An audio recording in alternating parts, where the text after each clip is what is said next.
Para aqueles que já estiverem online conosco, eu peço um favor de aguardarem alguns minutinhos, a gente sempre deixa uma tolerância para que todo mundo entre e confirme se a internet está funcionando de forma adequada, e desde já, agradeço a participação de todos.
Bem, boa noite, meu nome é Gabriela Guimarães, sou diretora do Instituto Não Aceito Corrupção.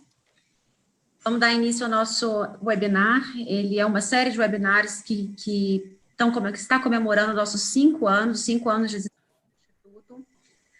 Para aqueles que estão a primeira vez conosco, o Instituto é uma associação sem fins lucrativos, apartidária, que tem como objetivo o combate estratégico à corrupção. Nós estamos pautados em 4 pilares: pesquisa, políticas públicas, educação e mobilização da sociedade civil. É pautado nesses pilares, principalmente da educação, e considerando as limitações que nós temos em tempos de pandemia, que nós estamos realizando uma série de webinars, no intuito de disseminar conhecimento e levar a todos a oportunidade de conhecer a opinião dos maiores especialistas no tema do Brasil. Hoje a gente vai contar com a participação do Gert. O Gert é sócio e responsável pelo escritório da Control Risks no Brasil e membro do comitê executivo do grupo.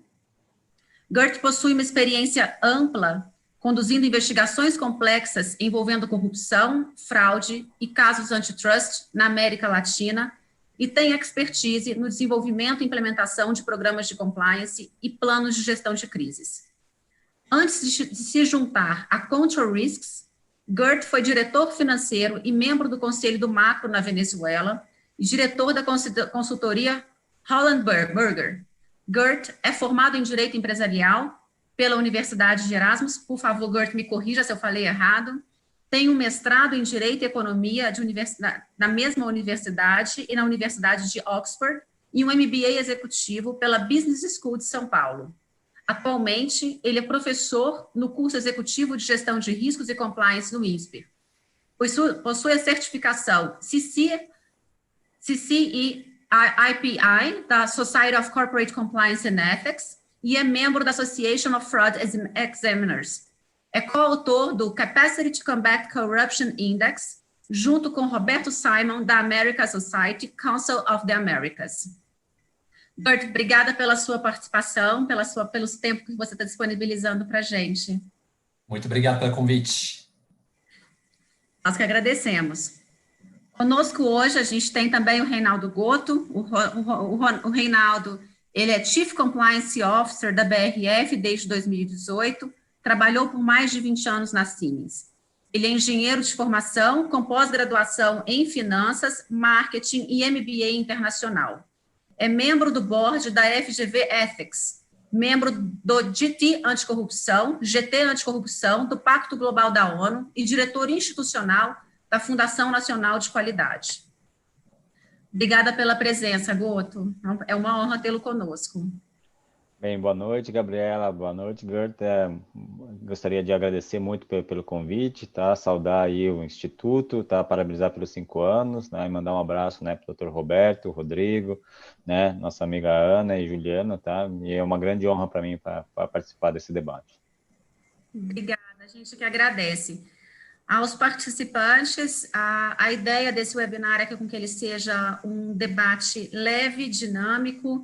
Então, vocês estão convidados a participar dessa conversa.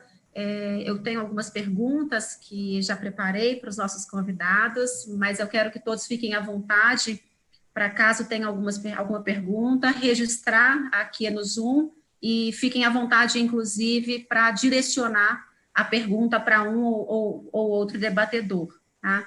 Para aqueles que, ao ingressarem no Zoom, colocaram um apelido ou primeiro nome e queiram se identificar ao apresentar a pergunta, peço, por favor, que coloque o nome completo, pode indicar, inclusive, a empresa que vocês trabalham, que, na sequência, na medida do possível, eu vou endereçar as perguntas. Antecipo que, com base até, inclusive, em outros encontros que nós promovemos, a gente não conseguiu atender a todos os pedidos, né, de esclarecimento, de exposição de algum questionamento dos presentes, mas dentro de limites razoáveis eu vou tentar controlar o nosso horário para que a gente tenha todos os pontos esclarecidos. Mais uma vez, obrigada a todos pela presença. Vamos começar, então. A minha primeira pergunta eu vou fazer para o Gert. E eu queria saber o seguinte, Gert, a American Society, Council of the Americas e a Control Risks acabaram de lançar o Índice de Capacidade para Combater a Corrupção. O que você destacaria no índice esse ano e qual é a sua visão sobre as áreas que houveram retrocesso no Brasil, de acordo com esse índice? Bom, muito obrigado e esqueci de, obviamente, falar parabéns, né, pelos 5 anos de Instituto. É um trabalho, eu sei que é árduo, mas bem consistente. Parabéns, Dr. Roberto, também, por favor. Queria falar uma boa noite para todas as pessoas participando. Só talvez como forma para introduzir o índice de capacidade para combater a corrupção, diferentemente de outros índices de corrupção, não mede, por exemplo, a percepção de corrupção e também não mede a questão de danos econômicos gerados pela corrupção. O que esse índice mede é justamente a capacidade para prevenir, detectar e punir a corrupção do país, né? Nós lançamos esse índice junto com o Council of the Americas, que é um think tank lá em Nova York, justamente porque quando começou a Operação Lava Jato aqui no Brasil, 2014, daí teve outros desdobramentos na América Latina, teve La Línea lá em Guatemala também. Uma pergunta que você fez era por que o Brasil está se destacando bem na parte de combate à corrupção, comparado com outros países. Nós identificamos que não era uma coisa só, eram vários fatores. Fatores relacionados à capacidade legal e institucional do país, a parte de democracia e o funcionamento da própria política, e também a sociedade civil e a mídia. E o que nós fizemos esse ano, nós lançamos o índice o ano passado com 8 países, esse ano expandimos para 15, que representam 95% do PIB da América Latina. Mais importante, que eu estava conversando com o Reinaldo já, é que hoje, né, esse índice do 2020, nós conseguimos comparar os 8 países do ano passado com esse ano, e essa inclui Brasil. E o que nós vemos de forma geral, certamente nos países que nós já avaliamos o ano passado, que há um certo nível de estagnação, se não retrocesso na luta, na combate à corrupção na América Latina, de forma geral. Talvez com exceção do Peru, no mínimo no nosso índice, todos os demais países mostraram uma estagnação ou um retrocesso. E no caso do Brasil, isso foi bastante expressivo. Eu acho muito importante destacar que o Brasil continua, né, no nosso índice, continua um lugar relativamente forte em termos da capacidade. Primeiro colocado foi Uruguai, seguido por Chile e Costa Rica, que tem patamares mais próximos do OCDE. O quarto é Brasil. Então, é importante destacar esse ponto. Por outro lado, tiveram vários retrocessos no Brasil, vou destacar dois aqui que saíram do índice. Um foi com relação ao judiciário, algumas decisões contenciosas que foram tomadas, não tão favoráveis ao combate à corrupção, principalmente, por exemplo, a reversão lá da decisão do Supremo, né, com relação à prisão após segunda instância. Não estamos aqui, eu sou advogado, mas não no Brasil, então não vou discutir aqui os méritos jurídicos, mas basta dizer que foi uma reversão num contexto bastante politizado, sensível, e que certamente tenha tido impacto na capacidade para combater, para punir. Segundo ponto que um dos pilares que nós avaliamos a independência do Ministério Público e Procuradoria-Geral, e a nomeação do Procurador-Geral fora da lista tríplice, e alguém que o próprio presidente tem descrito como alguém alinhado com ele, chama certo nível de dúvidas sobre a independência, e isso também tem se refletido no índice. Eu vou poder falar mais sobre o índice mais para frente, mas eu destacaria esses dois pontos por enquanto. Perfeito, maravilha, e muito obrigada pelo esse trabalho, por permitir com que a gente aprenda com toda essa pesquisa que vocês fizeram. Goto, você tem algum comentário com relação a essa pesquisa? Gostaria de complementar ou de salientar algum ponto apresentado pelo Gert? Não, primeiro eu gostaria de parabenizar bastante, né, a Control Risks por esse trabalho. Eu acho que de uma maneira pioneira, né, eu agradeço inclusive de poder discutir um pouco sobre esse trabalho desde a sua primeira edição, né, e acho que é uma coisa que a gente sempre discute com o Gert, tá? Você pode discutir qualquer estudo, né, se está certo ou se está errado, mas acho que principalmente, né, essa continuidade de um ano para o outro é bastante importante, e ver essas questões da evolução, né, que é o mais importante. Você pode até discutir se a régua está certa ou se está errada, tá? Mas o fato de você ter, né, essa continuidade nesse trabalho, eu acho que ela é bastante importante, né? Como ele bem falou, tá? É um índice complementar, né? É um índice um pouco diferente, somente ou só de percepção, tá? Ou só de lavagem de dinheiro. Então, eu acho que a beleza também é você conseguir, com diferentes índices, né? Entender principalmente, né, o que eles estão medindo, né? E você ir aprendendo, né? Obrigada pela contribuição, Goto.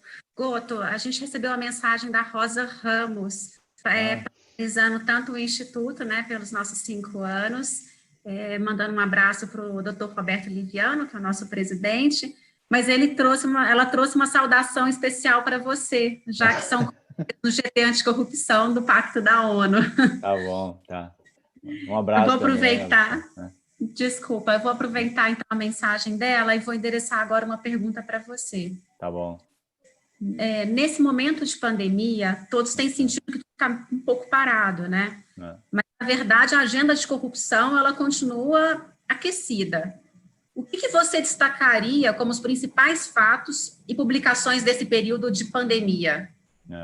É até interessante, né? Porque a gente tem a impressão, né? Tem que ficar em casa e a economia parou, né? Mas como você bem disse, né? Acho que na agenda especificamente do combate à corrupção, tá? A gente tem até um outro problema, né? Que eu acabei aprendendo com uma YouTuber, né? A Monique, né? Que é uma expressão também em inglês, né? FOMO, né? Que é Fear of Missing Out. Né? Ou seja, você tem até a impressão de que você está perdendo alguma coisa, né? E eu acabei publicando nas redes sociais, tá? Mas eu gostaria de passar rapidamente, né? Um extrato de 10 coisas que foram publicadas só nesses últimos 100 dias de pandemia, né? Então, acho que o Gert já entrou em bastante detalhe, né, esse índice sobre a capacidade de combate à corrupção, né, então é uma das publicações que eu acho que todo compliance officer ele tem que observar, né. Tem o próprio guia da OCDE, né, eles publicaram um handbook, né, sobre integridade pública. Inclusive, ontem teve uma live bastante interessante, né, com o ministro Wagner Rosário, falando também sobre esse handbook, e é uma publicação onde o Brasil também teve um bom protagonismo e principalmente, né, tem demonstrado boas evoluções, né. Falando já da CGU, né, tem o painel da CGU sobre contratações relacionadas à Covid-19, tá? Então, eu diria que também é outra referência que todos os compliance officers precisam, né, analisar, né. O próprio MPF, através da Quinta Câmara, né, lançou um guia prático sobre acordo de leniência, né, então, só para ninguém perder, né, índice de capacidade a combate à corrupção, né, guia da OCDE, painel da CGU, o guia do MPF, né, a Transparência Internacional, né, que também faz um trabalho complementar ao que o Gert mostrou com o índice de capacidade de combate à corrupção, tá? Eles também lançaram um ranking, né, sobre o combate à Covid-19, né? Falando do pacto, tá? Tem um guia para empresas, né, que foi um trabalho conjunto entre o pacto, IBGC, Ethos, né, um guia para empresas enfrentando a pandemia. Também o Pacto Global lançou, né, uma pesquisa como, ou a KPMG, né, lançou também uma pesquisa como os executivos de compliance estão respondendo à pandemia, também é uma referência bastante interessante, tá? E uma série de lives, né? Acho que seria impossível nomear todas aqui, tá? Mas eu gostei bastante de uma live, tá? Que a própria LEC conduziu, né? Um LECcast sobre investigações internas, né? Eu queria talvez dar um destaque, né, para o guia do DOJ, né, acho que talvez um dos mais famosos, né, que é um guia de avaliação, né, dos sistemas de compliance, né.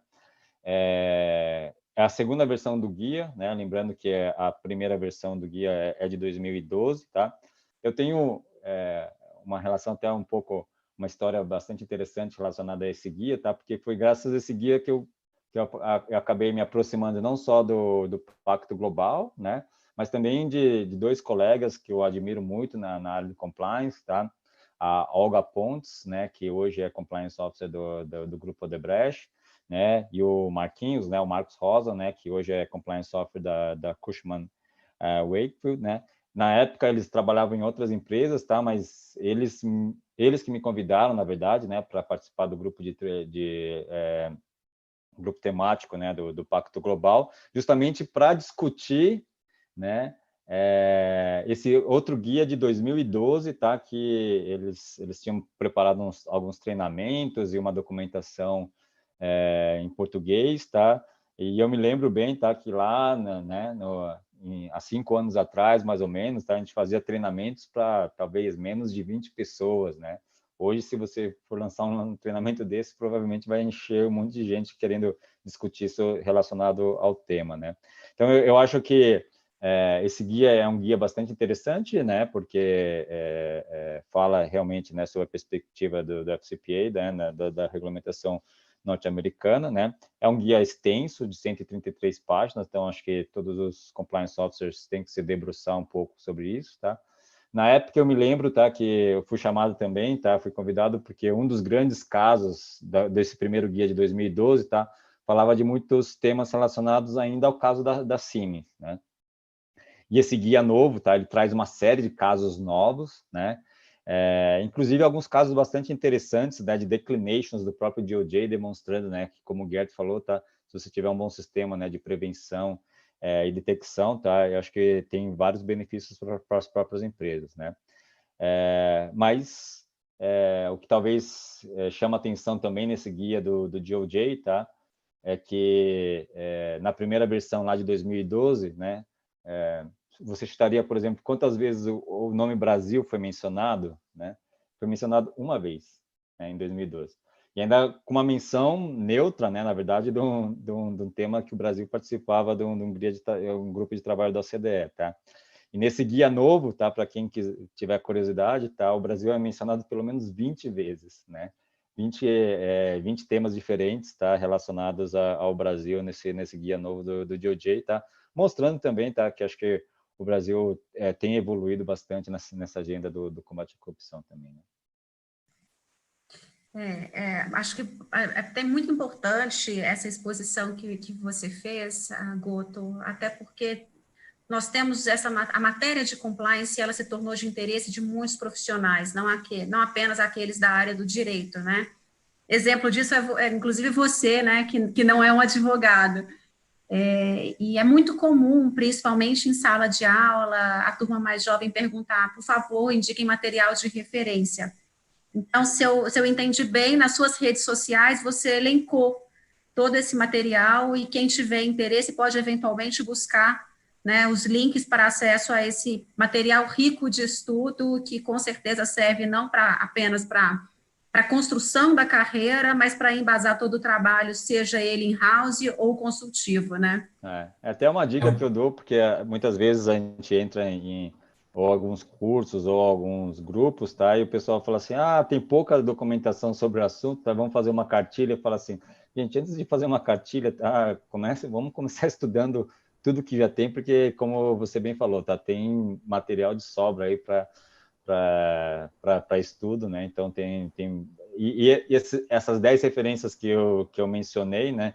Que também está no LinkedIn, né? Do Instituto Não Aceito Corrupção, tá? Foram só as publicações, de novo, né? Nesses últimos 100 dias de pandemia, né? Fora toda outras publicações também que existem são relevantes para a área. Lembrando que a atividade de pesquisa analítica, ela é inerente à atividade de compliance, né? Então, um bom profissional de compliance, ele tem que ser um bom pesquisador e um estudioso, não apenas do tema, mas dos temas correlatos também. Gert, gostaria de complementar com algum material que você recomendaria para os ouvintes? Na verdade, eu acho que Goto quase exauriu os 2.000 páginas de leitura para todos nós da próxima semana, então parabéns, acho muito bom. Coincidentemente, saiu hoje um outro estudo que acho muito interessante pela perspectiva que oferece, que é do Miller Chevalier, né, que é um escritório de advocacia em Washington, D.C., eles trabalham com vários escritórios na América Latina, um em cada país, creio. E o que é interessante desse estudo sobre a América Latina, depois eu compartilho o link aí, mas é que ele mostra também na ótica, quando você vê a corrupção dentro dos países, aonde a corrupção se manifesta mais, né? Com os partidos políticos, no legislativo, no judiciário, polícia. Então, eu acho que é uma visão bastante complementar e um estudo muito bem feito, com mais de 1.000 pesquisados ou entrevistados. Então, adicionaria isso à biblioteca lá do Goto. Eu vou tomar a liberdade, então, e me comprometer com os ouvintes de coletar um pouco dessa biblioteca dos nossos 2 debatedores e fazer uma publicação pelo INAC depois. Acho que eu vou encurtar o caminho de todo mundo. A gente tem agora uma pergunta, ela vem do José Guimarães, acredito eu que ele seja um amigo em comum de todos nós aqui. Verdade. Faz um trabalho formidável. E a pergunta vai para o Gert. Ele pergunta o seguinte: em que medida a percepção de falta de independência de agentes do governo contribui significativamente para essa redução da nota no Brasil?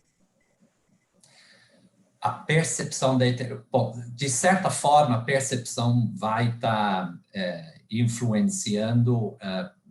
Eu acho que talvez valha a pena falar um pouco sobre a metodologia da nossa pesquisa, porque eu acho que dá para responder a pergunta de forma mais objetiva. A pesquisa, então, os 14 variáveis que nós pesquisamos são na base de pesquisas públicas, né, de World Economic Forum, World Bank, Harvard Electoral Integrity Project, são 11 fontes, e em cima de uma pesquisa com experts anticorrupção em cada um dos países. Então, tem vários experts, da Control Risk e vários externos, que são de ONGs, think tanks, governo, inclusive em alguns casos da própria Transparência Internacional. Essa pesquisa, ou esse questionário é bastante objetivo e factual, mas é difícil de tirar todo o nível de subjetividade. Mas a gente chega, quando a gente fala que, por exemplo, o nível de independência do judiciário ou de algum órgão fiscalizador tem diminuído, chega o mais próximo possível, tem que ser fact-based, né, baseado em fatos e não só a percepção. O problema é que, obviamente, à medida que começa, e principalmente quando você começa a reportar na mídia, né, alguns desses fatos, e nós temos visto vários acontecimentos aqui no Brasil ultimamente, começa também a criar a percepção que há uma erosão de forma geral, né, das independências das instituições. Há motivo, sim, para preocupação. Contudo, posso dizer que, né, comparado com outros países, ainda no Brasil, as instituições aqui são bastante independentes, e é algo que nós vamos estar monitorando daqui para frente, né? Há uma inflexão ali que chama a atenção e precisamos monitorar. Goto, você mencionou sobre o guia do DOJ. Além disso, aqui no Brasil, a CGU lançou um painel gerencial que permite acompanhar as despesas de todos esses gastos com a pandemia. Como que esses entes federativos devem entender e usar essa ferramenta? Eu acho que só complementando um pouco o que o Goethe ilustrou bem, né? Eu acho que se por um lado talvez, né, tenha alguns sinais um pouco difusos, né, de evolução, né? Por outro lado, eu acho que o que nós estamos colhendo hoje, né, não é um resultado de uma agenda longa, né, e bastante bem sucedida, né, na questão do combate à corrupção, né? Então, eu acho que os sistemas brasileiros, tá, principalmente na área digital, têm se desenvolvido bastante bem, né? Então, eu acho que a questão, né, da utilização, né, inclusive de tecnologias, né, de big data, né? Então, é admirável ver que um órgão governamental, né, tem uma ferramenta de Power BI, tá, como a CGU, né, que dá total transparência para todo governante, né? Infelizmente, nem todos, como está embutido na sua pergunta, né? Nem todos têm total consciência disso ou não se utilizaram ainda dessas ferramentas, né? Mas é impressionante, né? A gente entrar no site da CGU e verificar que eles já têm quase 30, né, operações, né? De novo, né? Só nesse período de 100 dias, né? Então, demonstra realmente, tá, que o combate à corrupção se faz através da inteligência, se faz através de uma estratégia bastante acertada, né? E que também, né, a impunidade, tá, ela é facilmente desmascarada através dos sistemas, né, digitais. Aqui também, tá, eu gostaria de fazer, né, alguns elogios, vamos dizer assim, né, com relação a essa estratégia muito acertada com relação, né, ao combate à corrupção que foram impostos, né, pelos órgãos governamentais, tá? Até fazendo uma anedota, né, Gert, acho que não sei se você estava, mas eu estava num painel também internacional, né, e com alguns advogados americanos, e eu me lembro muito bem que um dos advogados falou assim, winter will come, né, no sentido de que que essas compras emergenciais, tá, até o final do ano, né, no inverno deles, né, ia trazer um monte de operações ou um monte de investigações, né? E aquilo ficou na minha cabeça especificamente porque o nosso winter aqui é agora, né? Não é que, né? E de verdade, tá? Antes mesmo do inverno, tá? Já tivemos uma série de operações, ou seja, no Brasil, né? Eu acho que a efetividade do combate à corrupção foi tão rápido que nós conseguimos identificar de uma maneira bastante rápida, né, tempestiva, né, essas fraudes, tá? Não podemos nos orgulhar disso, infelizmente, né, demonstra, né, que a agenda como do Instituto, ela se faz necessária, né, a vigilância, ela é necessária, tá? Mas que, ao mesmo tempo, tá, que os organismos de controle estão funcionando. Eu até gostaria de chamar a atenção que não apenas a administração pública, mas a sociedade civil organizada tem feito um papel bem relevante num momento como esse, onde a gente tem a flexibilização, né, dos processos de contratação pela administração pública. E aí eu queria até, para aqueles que ainda não conhecem as atividades do Instituto, convidá-los para conhecer o Corrupto Vírus, que é um canal de denúncias que o Instituto criou durante esse período de pandemia para receber as denúncias relativas às contratações feitas para atendimento dessa situação de emergência. A gente fez uma série de parcerias, inclusive com o próprio Ministério Público, e estamos bastante satisfeitos, porque sem o apoio da sociedade, né, que são os nossos fiscalizadores em campo, a gente não consegue atingir os resultados que a gente espera. Eu só, se me permite, só, Gabriel, realmente, né, esqueci de dar os créditos, né, para o Instituto, realmente, né, o fato de ter um canal independente, né, de uma instituição privada, né, é extremamente louvável, né. Diria também, né, que também foi lançado o Covid Radar, que é uma outra plataforma também bastante interessante, né, que não concorre, na verdade, no Instituto, né, até complementar.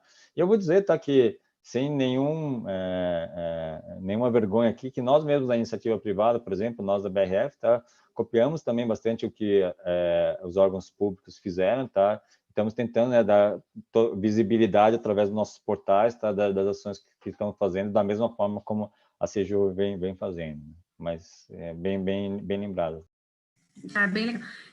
Eu vou até mudar um pouquinho aqui a nossa ordem de perguntas, porque a gente acabou tocando num assunto que, para mim, ele é muito importante, o papel individual que cada um tem, né? Eu sou defensora aqui no combate à corrupção, todos nós somos agentes da transformação. E considerando que a base para você se tornar um bom agente é a educação, é o conhecimento, a Rosa, ela perguntou o seguinte: como que a gente pode fazer o melhor proveito desses materiais, cartilhas e tantas ferramentas que hoje estão sendo colocadas à nossa disposição, né? Tanto pela administração pública, a iniciativa privada, as organizações da sociedade civil, as OSCs, para que a gente consiga direcionar melhor a educação. Gert, eu vou deixá-los à vontade. Quem gostaria de se posicionar? Vamos dizer, a primeira coisa é ler, né? Eu acho que como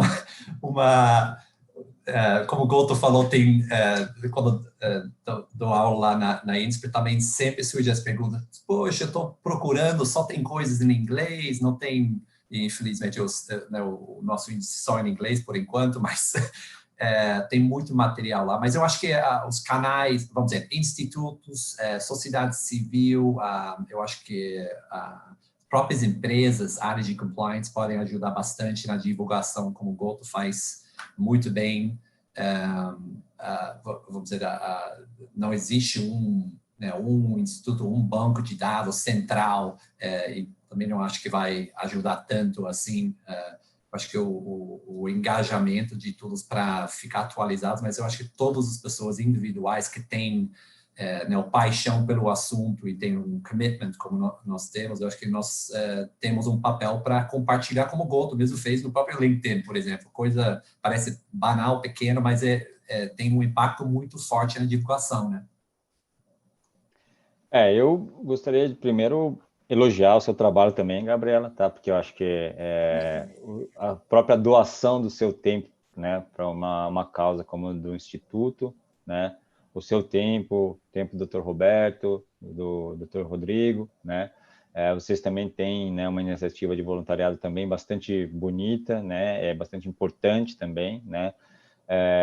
O Gert já deu um bom direcionamento, precisa ler, né, precisa estudar realmente, tá? Mas também, né, eu acho que encurtar caminhos, como vocês fazem, né, abrindo esse diálogo, né, e eu acho que a própria série de webinars que vocês estão fazendo, né, com esse bom balanceamento entre, né, a área pública, a área privada, né, esse diálogo aberto, eu acho que são iniciativas bastante importantes, né? Eu acho que, infelizmente, de todas as incertezas que a gente tem nesse momento complexo que a gente está vivendo, né, da pandemia, eu costumo dizer que uma das poucas certezas é que as diferenças sociais elas vão aumentar, né, que as vulnerabilidades também vão aumentar, né, e acho que nesse momento a gente precisa ser ainda mais solidário, tá, e prestar mais atenção para aqueles que precisam da nossa ajuda. Então, de novo, gostaria de parabenizar bastante, né, o seu engajamento, né, e o engajamento do Instituto Não Aceito Corrupção também nessas causas. Eu agradeço, e isso só é possível porque a gente conta com o apoio de vocês. A Agatha Camargo, ela fez uma pergunta, mas acabou que numa das respostas do Goto ele deu um spoiler, né, com relação a como que a administração pública ela vem atuando no combate à corrupção. Mas ela trouxe aí um temperinho para a pergunta quando ela fala do cenário atual marcado por diversos conflitos de interesses entre os principais atores, né, dessa atividade. E a gente pode falar até aí dos conflitos entre os poderes. Couto, se você pudesse complementar um pouquinho o que você colocou com relação à atuação da administração pública, essas novas ferramentas que ela colocou à disposição e tantas ações que nós estamos observando de combate à corrupção, e se existe algum impacto devido a esses conflitos, né? Como que a gente poderia, eventualmente, mitigar os impactos que esses conflitos, os interesses pessoais conflitando com o dever de lealdade, de fidelidade, inclusive ao eleitor que colocou muitos desses políticos nos respectivos cargos. Sim, tá. Eu acho que infelizmente, tá, os conflitos eles são fomentados, né, ou eles são aumentados por vezes também, tá, por quem quer fazer uma leitura, né, às vezes com algum tipo de interesse, tá. Eu acho que o Instituto tem feito, né, ou que pelo menos, né, em boa parte das iniciativas que nós e principalmente um dos critérios, né, que eu elenquei, né, esses pontos técnicos, tá, que eles têm, né, uma bagagem teórica muito forte, né. Então, por exemplo, quando o GERT, né, publica um índice, né, de capacidade de combate à corrupção, né, ele não está fazendo isso escolhendo o partido A ou o partido B, tá? Ele tem uma régua, uma métrica, tá? E ele sai medindo os países, tá? E aí vai dar maturidade daquele país, tá? Entender que aquilo lá é um feedback, né? Para o próprio processo de melhora do sistema. Óbvio, né? Que um ou outro pode se utilizar desse indicador para uma agenda política, né? Porque assim, tá? Acho que a corrupção, ela sempre, eu costumo dizer que ela também pode ser entendida de três maneiras, né? Uma maneira política, né? Porque todos os candidatos, né? Qualquer candidato, né? Sempre vai falar que é contra a corrupção, tá? Ninguém vai ser do dia de falar que não é contra a corrupção, tá? Tem uma questão também jurídica, né? Mas também tem uma outra vertente técnica, tá? Que acho que é o que a gente procura mais trabalhar, tá? Entrando um pouco mais na parte bem técnica, né?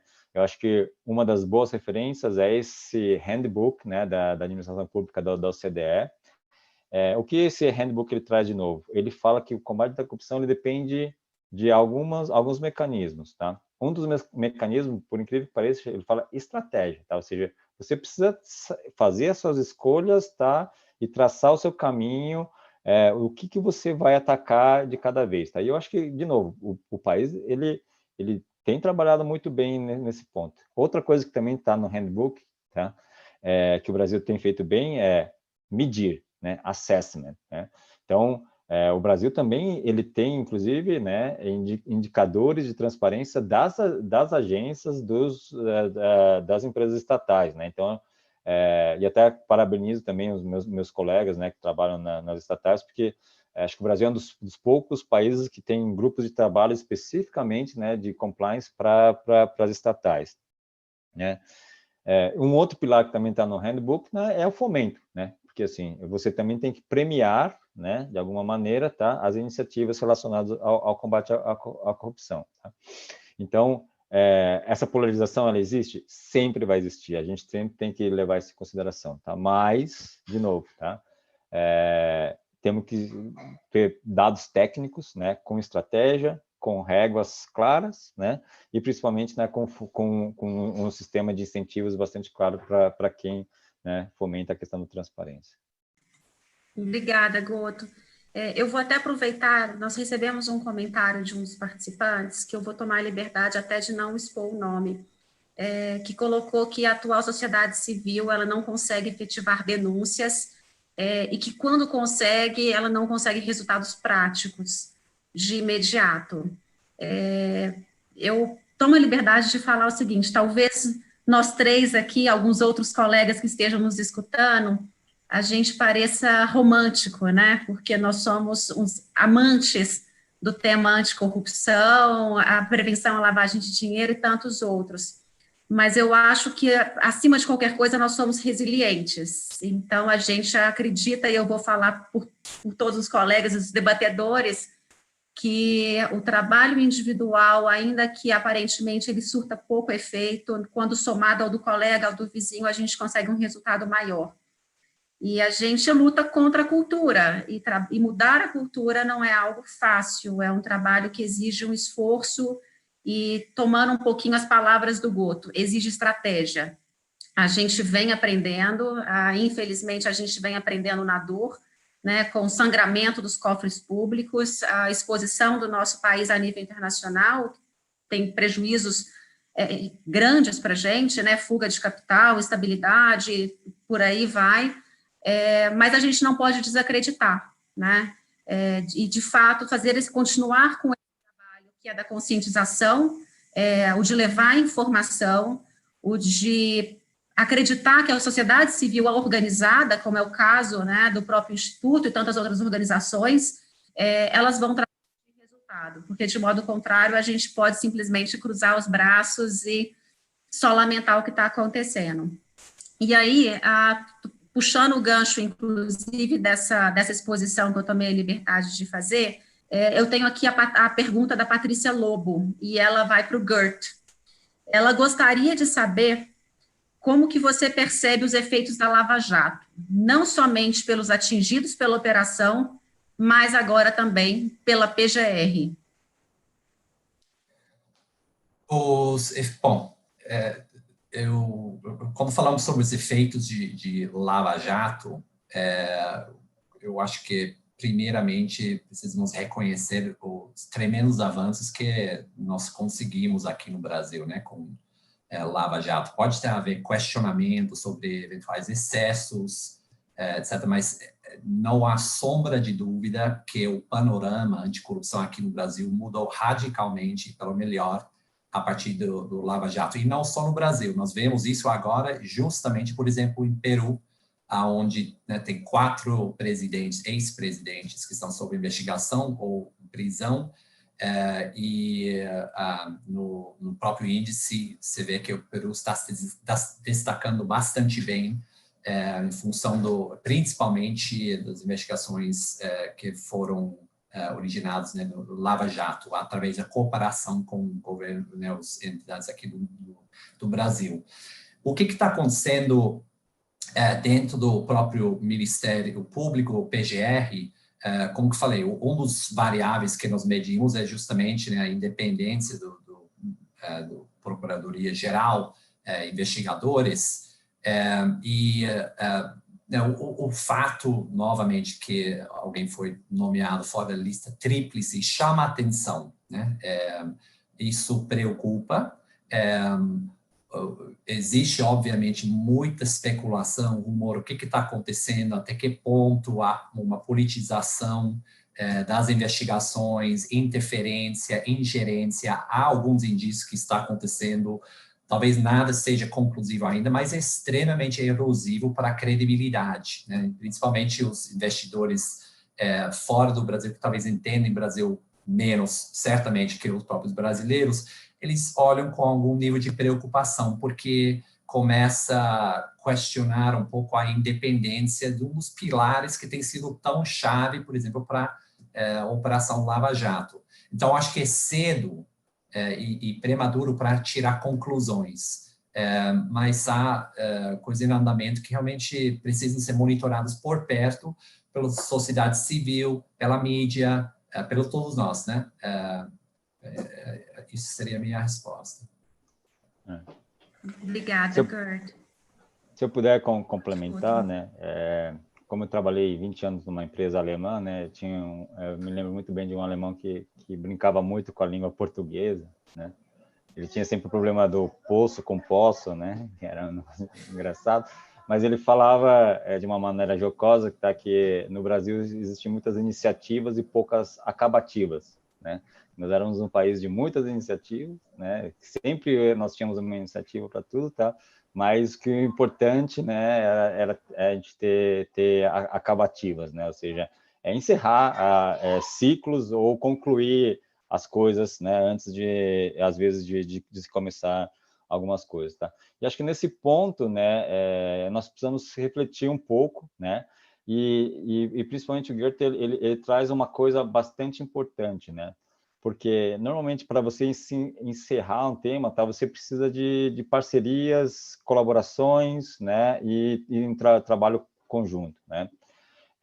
Nesse ponto, de novo, né, uma das publicações que eu mencionei lá, né, um guia prático do MPF, né, sobre acordo de leniência, mostrando um pouco, né, que é importante também, né, que para os compliance officers, né, sempre trabalhar na questão da prevenção, na detecção, tá, mas às vezes na resposta, tá, você tem que saber com que órgãos, eventualmente, você tem que trabalhar, tá, para resolver o problema além das fronteiras da sua empresa, né. Eu gostaria de pegar um exemplo, tá, que não é um exemplo, na verdade, que envolve necessariamente o setor público, né, mas nós da BRF, tá, né, nesse processo de pandemia, lembrando que a China, ela já vem com um certo histórico de pandemias, né, então, no final do ano passado, não sei se todo mundo se lembra, tá, o preço das carnes subiram bastante por uma pandemia, né, no plantel de suínos na China, né. Isso aumentou muito o valor das proteínas e aumentou muito o número de fraudes, né? Quase 30%, né, o número de fraudes, pessoas que se fazem passar por vendedores da BRF, né, oferecendo, né, containers para exportação de temas que não existem, tá? E eu acho que nós só conseguimos combater isso, né, através de parcerias com uma série de empresas, né? Então, não só a comunicação da empresa, tá? Gostaria de agradecer, inclusive, o LinkedIn, por exemplo, né, que constantemente tem derrubado alguns perfis falsos, né? O Google também, tá? Que derruba alguns endereços, né? E, ultimamente, tá? Nós temos tido excelentes contatos com instituições financeiras também, tá? Preocupadas com relação ao tema, porque sempre num fraudador, tá? Ele se utiliza do sistema financeiro, né? Mas mostrando, né, um pouco o que você falou também, tá? Que acho que a questão do combate da corrupção, tá? Ele depende da estratégia, da inteligência, de parcerias, tá? E de um ataque sistêmico ao processo. Eu vou já passar para a última pergunta para a gente manter o nosso compromisso de horário, né? Até porque a gente inicia após o expediente de todo mundo. E vou puxar essa pergunta até com relação a essa brincadeira que o Goto compartilhou com a gente, que ele fala que a gente começa e acaba não terminando. E entendo eu que aqui a posição do compliance officer, principalmente no mercado não regulado, ele ainda é muito recente, né? A gente ainda está amadurecendo, ganhando espaço para desenvolver um trabalho diferenciado. E a gente viu agora uma movimentação interessante nesse período de pandemia, que é um momento de crise, que fez com que as empresas, muitas que se diziam até 4.0, né, tiveram que se provar 4.0, outras que nem eram, e de repente falaram, poxa, como é que eu vou trabalhar, quais mecanismos que eu vou usar para permitir a operacionalização das atividades de uma forma segura, preservar minha propriedade intelectual, minha estratégia e por aí vai. E muitas entraram numa situação de completa gestão de crise, principalmente aquelas cuja atividade não podiam parar porque eram atividades essenciais. E aí a gente teve uma pesquisa muito interessante que ela foi feita por uma Big Four, que é o Covid Compliance Survey, e ele diz que 97% das organizações implementaram um comitê de gerenciamento de crise, sendo que apenas 63% contam com a participação do compliance officer.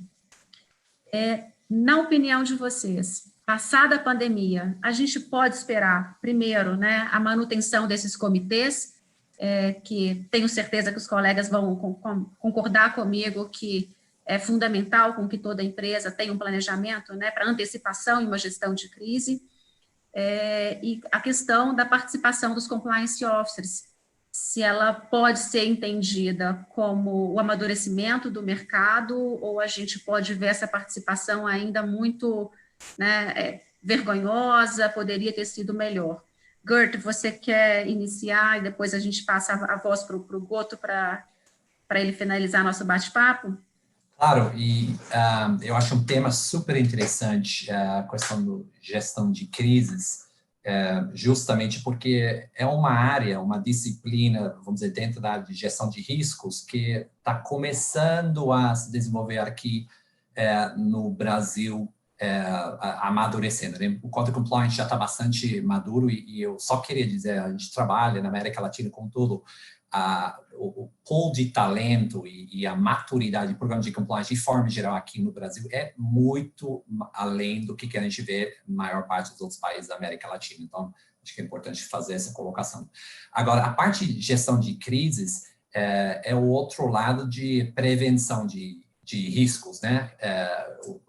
Justamente quando um risco se materialize, você precisa fazer alguma coisa a respeito justamente para mitigar os danos, sejam reputacionais, financeiros, operacionais, etc. E a pandemia em si é um tipo de crise, é uma situação que os procedimentos normais da empresa não atendem, por isso se monta um time de gestão de crise, com plano de gestão de crises, e esses times de gestão de crises normalmente são multidisciplinares.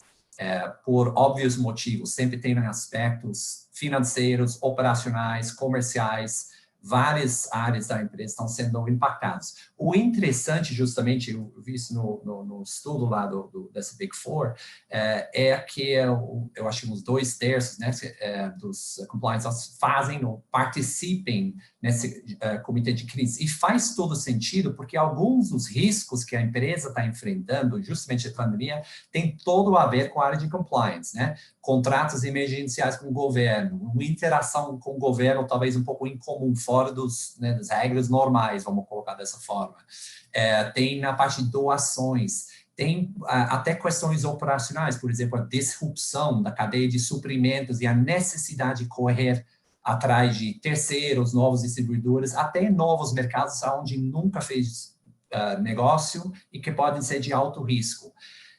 Então, eu acho que faz todo sentido que a área de compliance agrega essa multidisciplinaridade ao comitê, e pensando no futuro, eu acho que, sim, nós já estamos vendo que cada vez mais as empresas estão utilizando essa estrutura de gestão de crises, né, mais profissionalizado.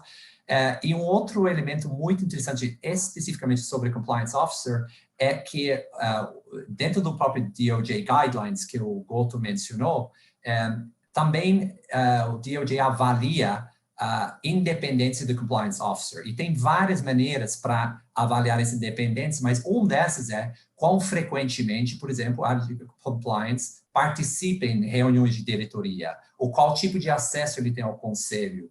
E eu entendo, fazendo o Compliance Officer parte do time de gestão de crise, já fortalece essa independência de compliance. Então, acho que tudo de bom, e se isso está acontecendo, de fato, mostra maturidade de compliance. Certamente. Eu vou só adicionar mais um risco de compliance, até porque a gente teve recentemente um caso envolvendo uma funcionária de uma empresa de bebidas, que é a corrupção privada. Tá? Então, enquanto a gente ainda não tem aqui no Brasil, temos projetos de lei, né, para criminalizar a corrupção privada, aqui a gente só tem na lei de propriedade industrial, mas é um aspecto que me chama muito a atenção, porque muitas empresas não estavam preparadas para ter os controles de segurança, principalmente aquelas que têm altos investimentos, né, em desenvolvimento, tecnologia e tantas outras informações que são importantes. Acho que um momento principalmente de instabilidade, considerando até o triângulo da fraude, quando a gente sabe que os motivadores, né, eles ficam mais percebíveis, pode acontecer de uma funcionária de uma empresa ser aliciada pela outra para a venda de informações confidenciais estratégicas. Goto,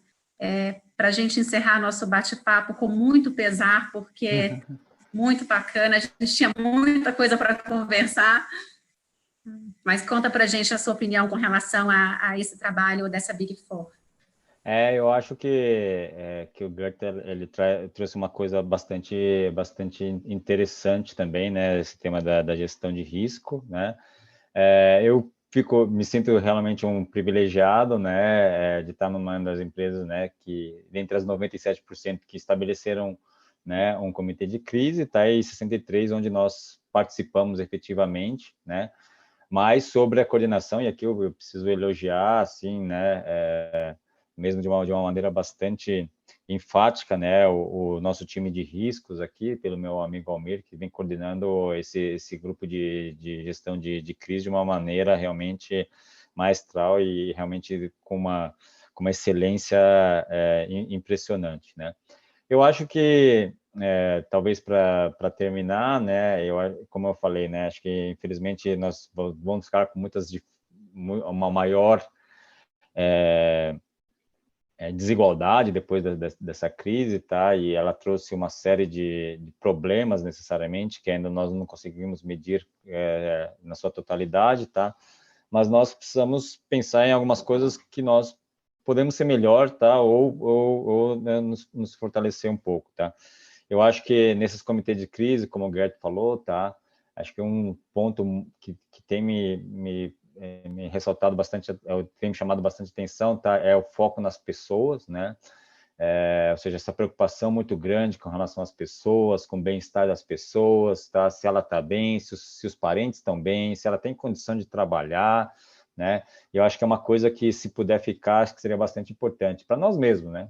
Quantos de nós, talvez, tá, não pegou um avião, mesmo com febre, né, ou com uma coriza no passado, e falando assim, não, eu preciso atender aquela reunião, preciso terminar aquela investigação, né?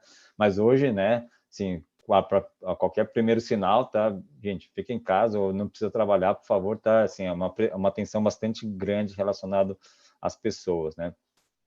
Eu acho que uma coisa que a pesquisa traz também, tá, acho que a gente se tornou mais produtivo também, né?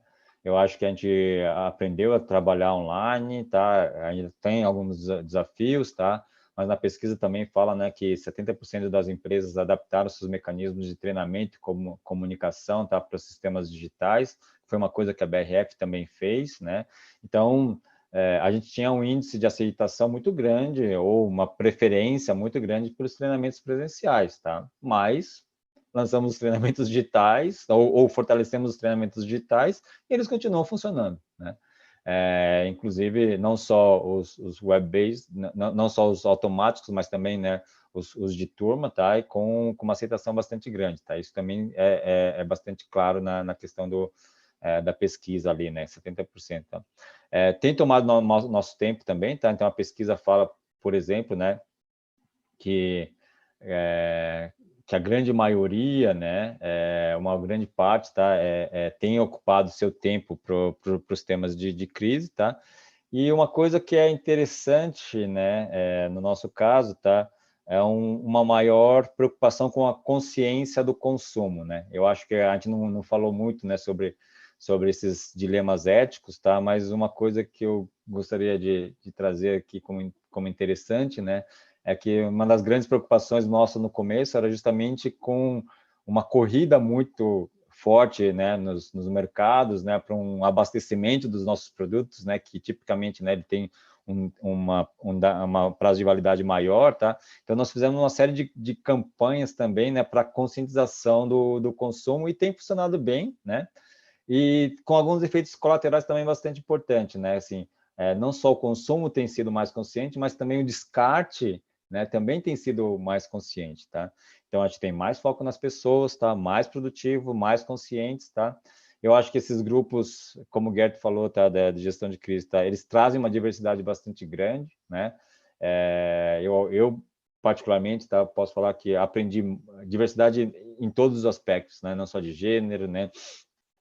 das funcionalidades, né? E participar desses comitês tem sido um grande aprendizado para mim também, até dentro da empresa, né? Podendo, inclusive, antecipar algumas coisas, tá? Que um cara de uma localidade está identificando que um certo hospital tá precisando de EPI, aí a gente vai ter que fazer uma doação. Então, o que eventualmente talvez iria demorar um tempo muito maior para chegar até a minha mesa, né? Esses caminhos foram bastante encurtados, tá? Mas eu não poderia deixar também de falar, né, que na pesquisa também fala que, né, quase 40%, né, acha ainda, né, um certo pessimismo, né, uma oscilação da questão entre péssimo ou que não vamos ter um cenário tão bom após a pandemia, tá? E eu acho que esse seria o meu último ponto, né, que assim, se a gente pudesse ser com mais foco nas pessoas, mais produtivo, mais consciente, mais diverso, mas principalmente, né, mais solidários, né, seria bastante importante, né? Então acho que de novo, parabenizando o Instituto, né, que vem fazendo um trabalho bastante bonito, né? Nós também, como iniciativa privada, até temos tentado ser cada vez mais solidários, né? E eu costumo dizer, tá? Não é porque vai passar a pandemia que as pessoas vão sair imediatamente da sua vulnerabilidade, tá? Então, acho que essa solidariedade ela tem que permanecer mesmo depois do processo da pandemia. Muito bom, obrigada por essa contribuição e contar um pouquinho dessa experiência que você está tendo dentro da sua empresa, que está fazendo um trabalho muito bacana. Para a gente encerrar, eu queria só pontuar um aspecto muito legal que o Boto falou, que é esse olhar para a pessoa, né?